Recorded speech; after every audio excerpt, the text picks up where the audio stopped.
Hi, welcome to our study on the Book of Esther for this class. Today in this presentation, we will be looking at chapters 5 and 6 of the Book of Esther. So if you could get your books out, on your Bibles, and turn to Esther chapter 5, that's where we'll begin. If you have access to the worksheets that we're using, those would be handy as well. Again, if not, and you would like to have a copy of the worksheets, just let me know, message me, and I will make sure I get a copy to you. All right, so when we left off in our last presentation at the end of chapter 4, we found Esther making the decision to go ahead and go into the king and plead for the lives of her people, the Jewish people. Even though there was a law in the land where no one was allowed to enter into the king's sanctum area without being called. If they did, and the king did not extend the golden scepter to them, that person was put to death. So this is a pretty serious situation that Esther is facing, but she decides she wants to go ahead and do it and risk that because of the importance of the issue. If she does not go in before the king and request him to change the decree, or it can't be changed, but to make a new decree, to save the lives of the Jewish people in his kingdom, then she herself will also be executed. Because as you know, up until this time, no one in the kingdom knows that she is Jewish except for Mordecai.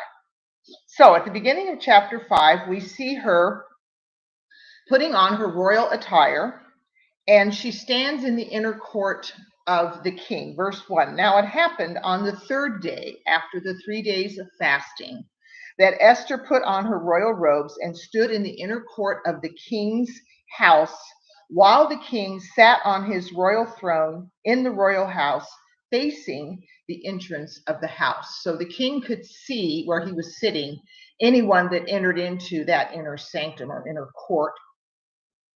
She stands there. She does not rush in. She's not emotional. She's very calm. She's very composed.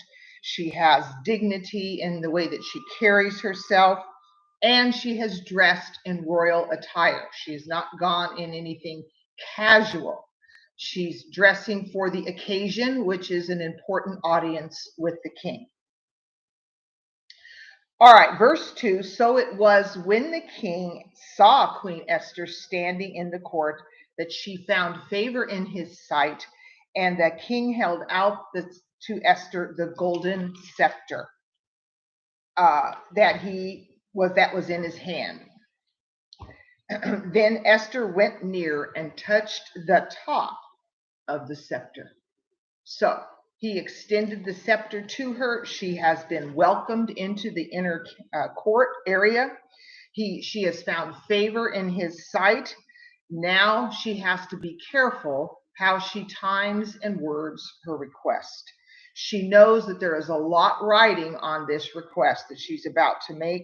So she is using that 3 days that she spent in fasting and meditation and prayer to use wisdom in the way that she approaches the king.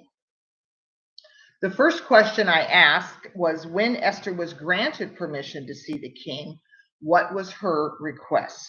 What does the statement the king makes that he would give Esther anything up to half of his kingdom tell you about how he felt about Esther?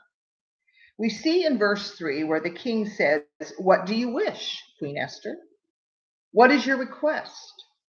It shall be given to you up to half the kingdom." That's a pretty awesome request, pretty awesome offer that she was given here. She could ask for any number of things if she chose to. Up to half of the kingdom would include any number of riches or homes or clothing or jewelry or whatever it might be that would be her heart's desire. She would have had the opportunity to ask for. The king would have granted it to her because he had made that statement. I want us to turn to Mark chapter 6 and read about another king in scripture who made a similar offer to a woman in his court. So let's turn to Mark, the Gospel of Mark, chapter 6, And let's look in verses 22 through 24. And when Herodias' daughter herself came in and danced, and pleased Herod and those who sat with him, the king said to the girl, "Ask me whatever you want, and I will give it to you." He also swore to her, "Whatever you ask me, I will give you up to half my kingdom." Again, a king making this grand offer to give this woman who had pleased him by her dancing up to half of his kingdom. So the young girl goes out and says to her mother, "What shall I ask?" And the mother said, "The head of John the Baptist." Now, if you back up to verse 14 of that chapter, you will see that John the Baptist had told King Herod that he had no right to be married to this woman because she had previously been married to his brother. And so that made Herodias very angry that John would say that about her marriage or her lack of marriage. So she was seeking revenge here. So when her daughter was given that offer, up to half the kingdom, she used that opportunity to ask for something in a vengeful manner. We do not see Esther using that opportunity this way.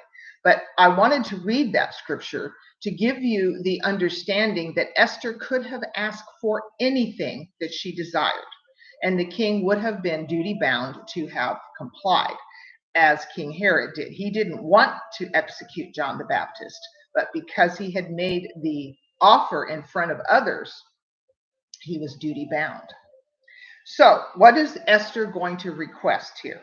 Verse 4 of chapter 5 of Esther. "If it pleases the king, let the king and Haman come today to the banquet that I have prepared for him."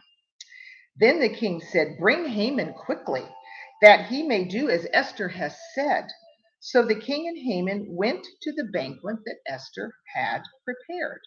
She invites them to a banquet.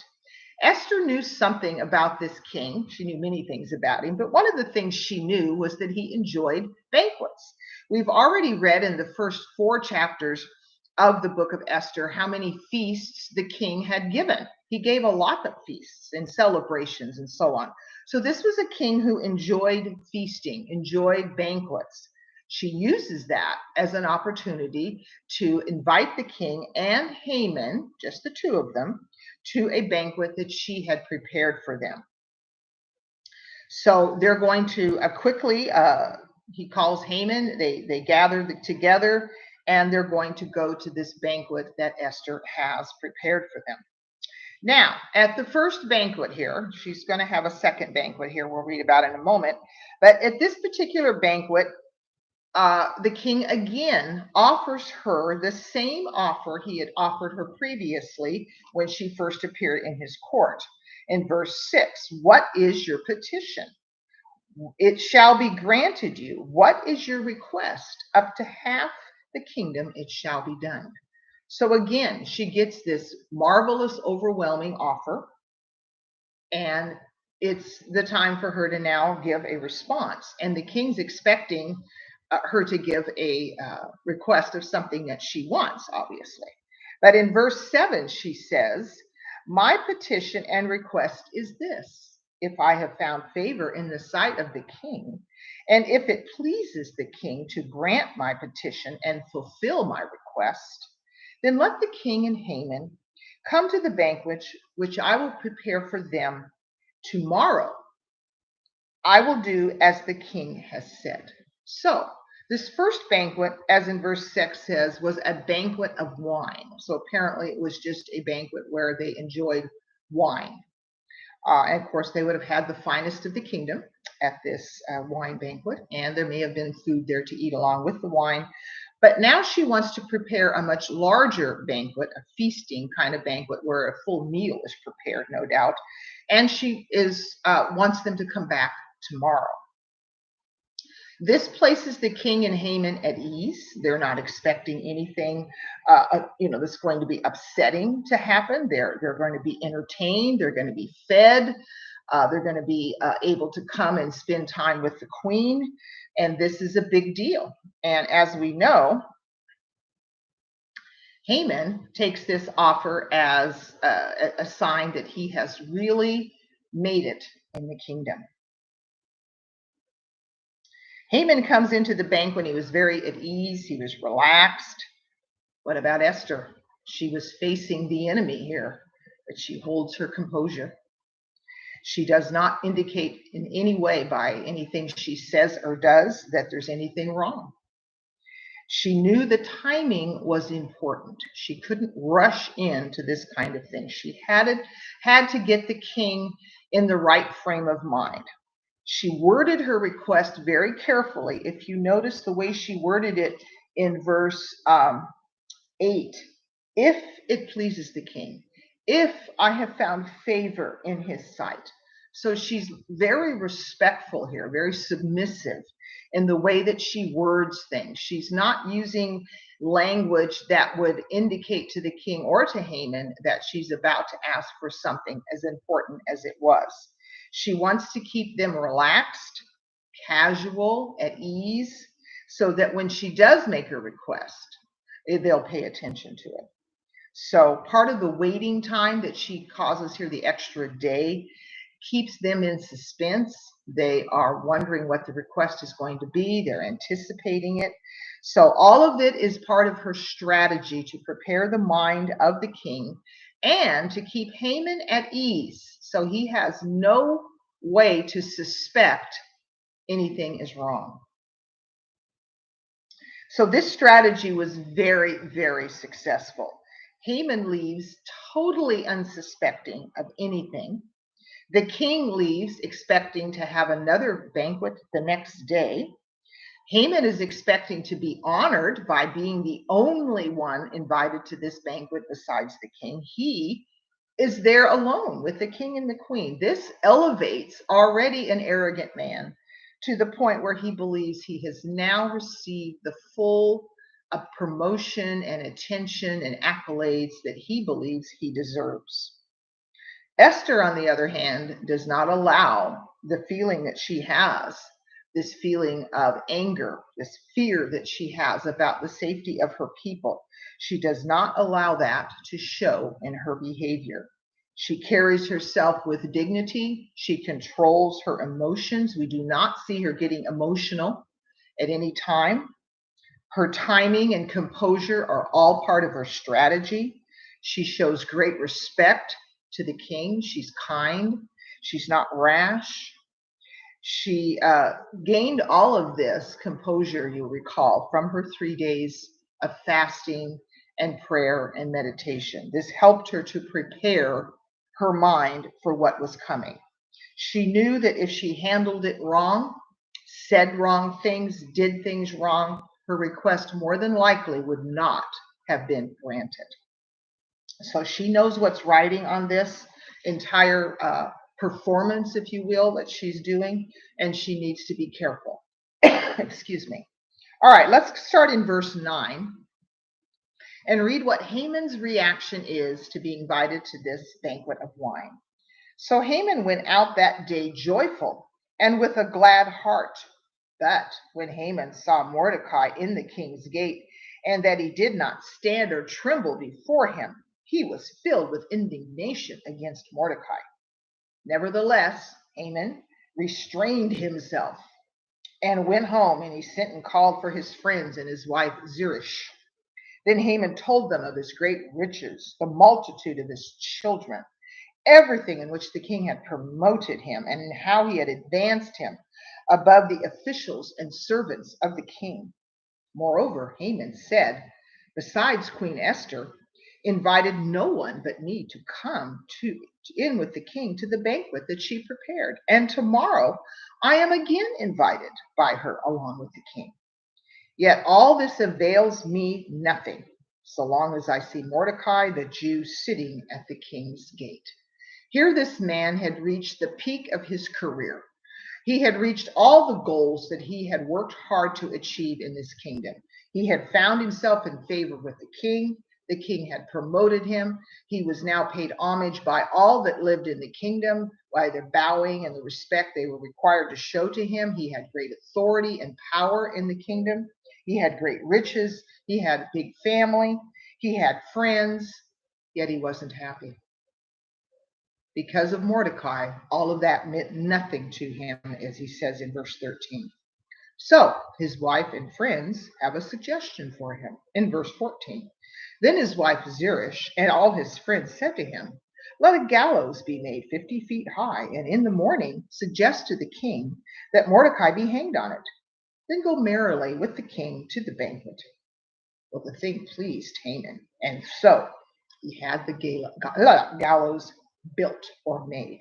So these gallows were 50 cubits, or it's 75 feet in our measurements, so pretty high. This would have been built outside of Haman's home somewhere. It would have been seen by anyone who passed by. This was their form of execution in the kingdom of Persia. It's not a hanging as we think of with rope, but more of some kind of spike that was put on this gallows, and the person was impaled on it and hung on that. And it was a slow, excruciating, torturous kind of death, which of course was the purpose of their execution. So this pleases Haman. All right, now that I have reached this position in the kingdom with the king and the queen, I should be able to make this request to have Mordecai executed when I tell the king what he's doing. And then I will be completely happy. All things in my life will be going the way I want them to go. This is the suggestion his friends and wife make, knowing that if they could get rid of Mordecai, this would make Haman exceedingly happy. So we see an elevation here in Haman's esteem about himself. He had everything, really and truly, that all men would more than likely want, but he had one sticker in his paw, one fly in the ointment that kept him from fully enjoying all of his glories and accolades, and that was the Jew Mordecai, who refused to stand when he went by, refused to bow, refused to show him any kind of respect other than just what he would anyone else. So that's how we close chapter 5. Next day is going to be the banquet. Haman has the gallows built, so during the night there are some busy people working, building his gallows, and he has a plan to go to the king early the next morning and get this thing taken care of so that he can go on to the banquet and enjoy himself fully. So we pick up in chapter 6 with an interesting event. It says that night the king could not sleep. Apparently had some kind of insomnia, things on his mind, whatever. And so evidently there was a custom that when the king could not sleep, that the servants would bring the book of the records of the chronicles, and they would sit and read to the king, help to calm his mind perhaps. There were many events that occurred in a kingdom this large that were recorded in this book record of the Chronicles. So they could have picked up the reading of this book at any place in the events. And it had to be particularly timed where the king had trouble sleeping the night before Esther's second banquet. There is no way anyone reading this book of the Bible cannot see God working behind the scenes here. That this is providential, that of all the nights the king could not sleep, it was this one. Of all the things he could have done while he was awake and not able to sleep, he chooses to call for the record of the Chronicles to be read to him. So what do they read to the king? They read in verse 2 about Mordecai discovering the plot of Bigtha and Teresh, two of the king's eunuchs, the doorkeepers, who had sought to lay hands on King Ahasuerus. He had discovered this plot, he reported it, and these men, as we know, were executed because of the plot. They tried to kill the king.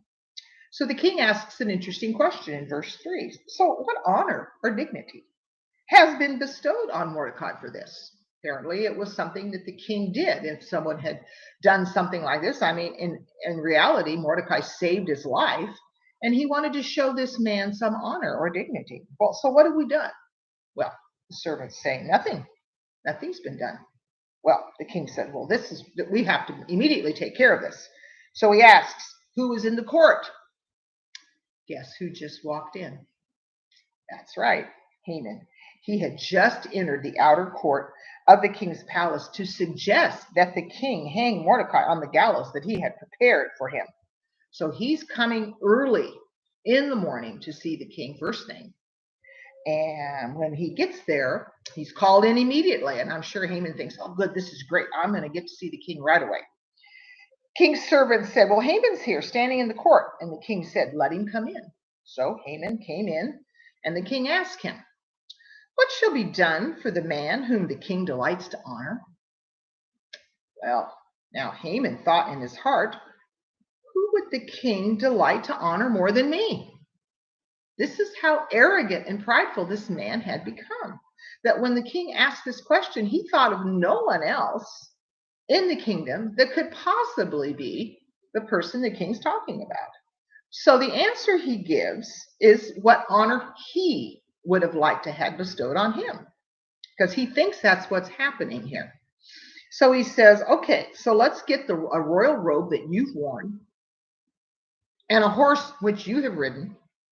Let's put this robe on this person. Let them mount the horse that you have ridden, which would have been the finest of the land, and have someone lead this person through the streets and before them proclaim, thus shall it be done to the man whom the king delights to honor. This is the kind of honor Haman would have liked to have shown to him, since he thought that's what the king was asking, that he was going to be given an honor. So here comes the axe, as they said. The axe falls. The king says in verse 10 to Haman, hurry, take the robe and the horse, as you have suggested, and do so for Mordecai the Jew, who sits within the king's gate.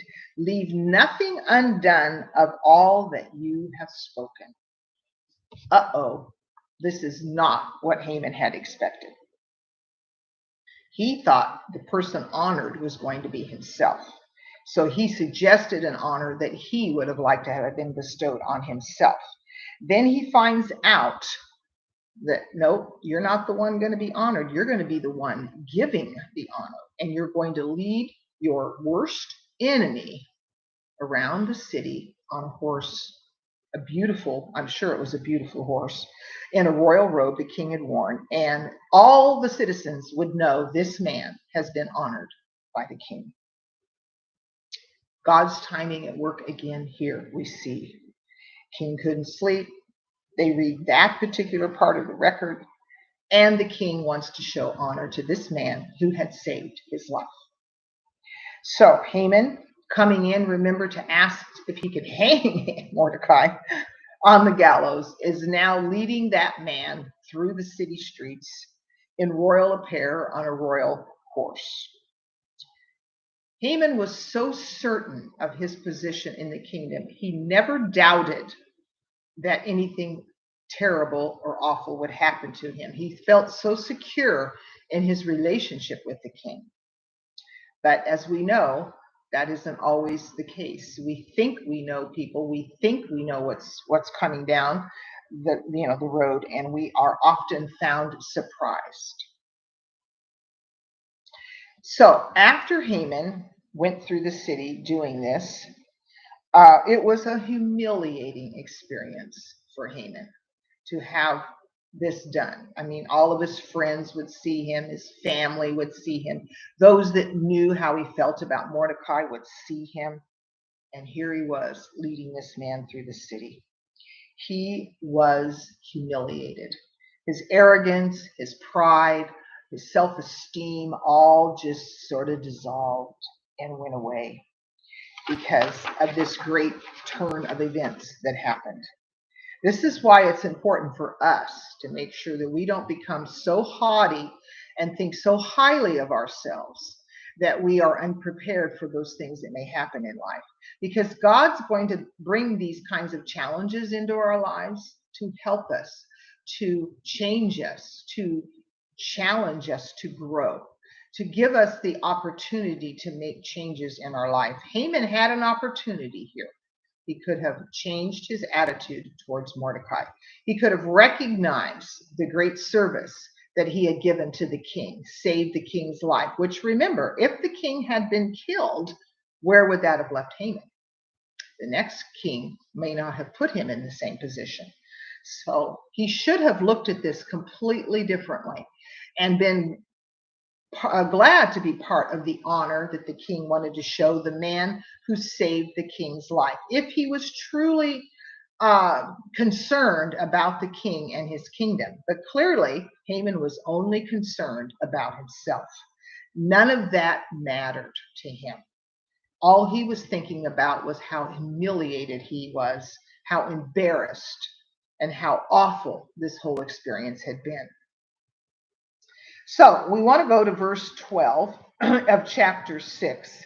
And it says that afterward, meaning after Mordecai had been led through the streets, Mordecai goes back to the king's gate.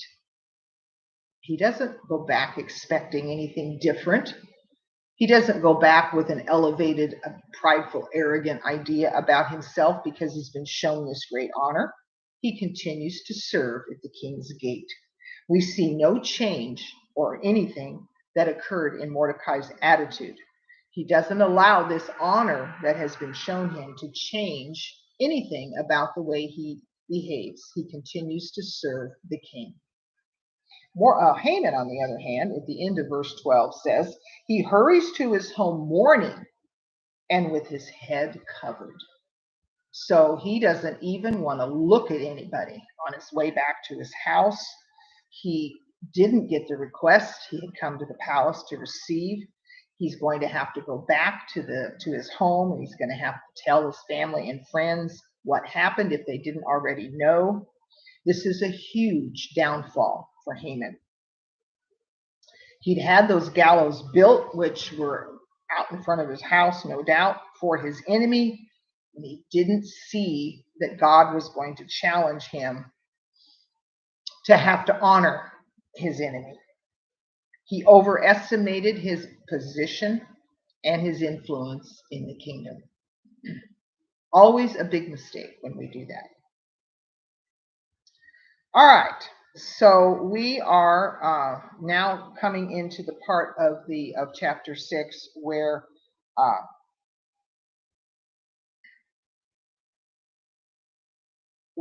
after Haman returns home and tells his family and his friends everything that had happened, they say something very interesting here about Mordecai and the Jews in verse 13. If Mordecai, before whom you have begun to fall, is of Jewish descent, you will not prevail against him, but will surely fall before him. So this indicates that these people were aware of the Jewish belief in the one God, and the faith they had in their God, and in the fact that God protected them or was protecting them. And their prediction here is that if this has started to happen, if the king is going to honor this man, you have no hope of being able to hang him. Now, remember, the decree has already gone out into the kingdom. It's already been issued. It cannot be revoked. It cannot be changed. So it's going to happen regardless. But Haman will have been personally and publicly humiliated and shamed by the fact that, he had to lead Mordecai throughout the city streets. So we see him returning home. His state of mind is completely different now, completely at the other end of the spectrum from what we saw in chapter 5, where he was elevating himself. He was bragging about himself and about how wonderful things were. And now his state of mind is completely at the other end of the spectrum, where now he doesn't even want to show his face. He walks home mourning. His head is covered. He's humiliated. He doesn't even want to be seen. He was afraid someone may ask him something about it or may make some kind of statement to him. He is just completely devastated. It says in verse 14 that while they were still talking, Haman and his family and friends. The king's eunuch comes and hastens to bring Haman to the banquet which Esther had prepared. Haman doesn't get a lot of time here to process what's happened. He's gone through this very humiliating period of his life where he had to leave. And I don't know how long that would have taken. I'm sure it took a while to lead Mordecai throughout these city streets that he was required to do. And he doesn't get a lot of time after that to recover or to process it, because immediately the king's eunuch comes and brings him to the banquet. Ouch. That Esther has prepared for him, and you are required to be there. It's a royal command. So he had to leave. He had to go to this banquet. So I want you to try to keep in mind the state of mind that Haman's in when he goes to this banquet, because it's a completely different state of mind than he had earlier the day before, when he thought that everything was going his way. He thought that his place in the kingdom was secure and his influence over the king was good. And even to the point now where the queen is including him in these invitations to come to the banquet. So he totally believes that he's in a good place, that nothing bad can happen to him until, of course, he has to lead Mordecai through the city streets. So we'll pick up with chapter 7 on our next presentation, which is going to pick up right at the end of this, where he actually goes into the banquet with Queen Esther. What can we learn from this chapter about Esther? We learn that she can control her emotions even in times of great distress and fear. She had to go into the king without being called, which could have ended in her life being taken. She composed herself and held herself with dignity throughout the entire time where she made her request for the king. Then when he did come to the first banquet, she again composed herself, controlled her emotions. She doesn't get emotional. She doesn't become rash. She doesn't rush in and demand that the king do something about this. She's taking everything very carefully and slowly and methodically to prepare the king's state of mind for the request she's going to make. Because as I mentioned, if she fails in getting her request granted, it could mean the death of thousands of Jews. And remember, this providence, 127 providences in the kingdom of Persia, would have included all the Jews that had returned to Jerusalem, as well as those who remained in the other parts of the kingdom. This was throughout the entire 127 provinces of Persia. So wherever Jews lived, whether they were still living in the cities of Persia or whether they had returned to Jerusalem, it would have included their deaths as well, and their goods would have been plundered, their children would have been killed. It's a genocide type of a behavior and action. So Esther knows this, and she's well aware of how vital it is that she carry out this request carefully.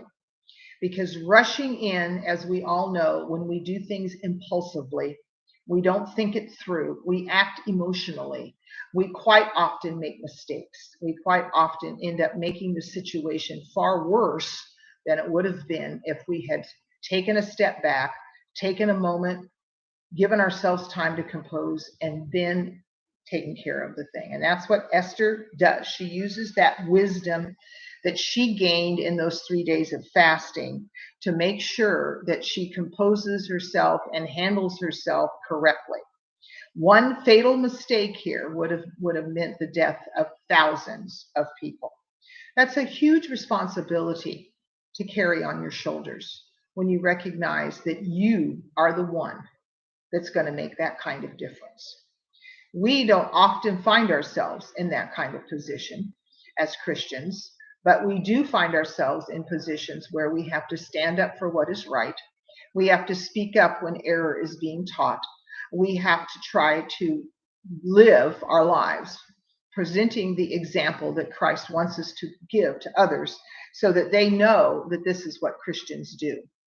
And that should be something that people know about you. Do people know that you're a Christian? Do the people you work with, go to school with, spend time with, in your family, do they know that you're a Christian? Do they know that you have certain standards that you will not go against, that you will stand for what is right, that you will stand up for God's ways? This is something that as Christians we need to find the courage to do. In our social culture today, where so much of the culture is moving away from godly things and completely over onto the evil and worldly side, it becomes even more important for us as Christians to make these kinds of stands as Esther did, where she goes to the king bravely. She expects for him to see her. He does. She makes her request. She holds herself with dignity, composure, kindness, and submission, recognizing the authority of this man that sits on the throne. And in the kingdom of Persia, the king could, with one movement of his hand, have someone executed. And Esther knew that as well. So she had to be careful in the way that she carried out. Haman, on the other hand, we see acting very rashly, very emotionally. He allows Mordecai's refusal to bow down to him, get him upset and filled with indignation and wrath. Always, always a dangerous trap. Satan knows that when we become filled with wrath and indignation, we are going to make terrible decisions and horrible mistakes. That's what Satan wants us to do. So, being careful about not letting our wrath and anger get out of hand is very, very important, especially as Christians, because we can make some serious, serious mistakes and get ourselves involved in sinful activities that we had no intention of getting involved in because we let anger rule rather than composure and wisdom. So there is much to learn from Esther in our study. I hope that you will continue to study along with us. We're going to look at chapters 7 and 8 next presentation, where we go to the second banquet that she has prepared. We're going to learn how she carries herself again with great dignity and how she is successful in getting her request listened to and something done about it. Because the king, remember, has many, many people that come to him every day with requests, things they want the king to do. I'm sure he has people falling down at his feet, pleading and crying and begging for various things from the king if he allows them to come in to see him. So this is something that he deals with all the time. And Esther had to make sure she conducted herself better and above what most people would do. So we don't see her getting emotional until later on in this story. And then we'll talk about that when we get to it. So the fatal mistake that Haman made in this chapter is he allowed his pride and arrogance to fill him with such an arrogance that it blinded him to seeing the reality of things. So we need also to beware of our pride. We know that pride goeth before a fall, that when we allow pride to take over our thinking, it always leads to disastrous results. So again, another warning, Haman here teaches a good lesson in the reverse. We don't want to be like Haman. We don't want to become so puffed up and so superior in our thinking of ourselves that we are blinded then to what we really need to see. And that's what happens to Haman. All right, I thank you for watching this presentation. I hope that you found it helpful in our study. I hope that you'll continue to study with us as we continue our lessons throughout the book of Esther. So I thank you for watching, and we will see you next time.